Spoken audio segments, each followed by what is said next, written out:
Welcome back to another technical video. Today we'll be going through your question, answering it, and hopefully finding that solution that you need.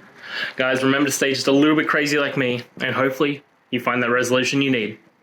Anyway, let's continue on.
And that's it, guys. I hope this video helped answer your question and you found that answer that you're looking for.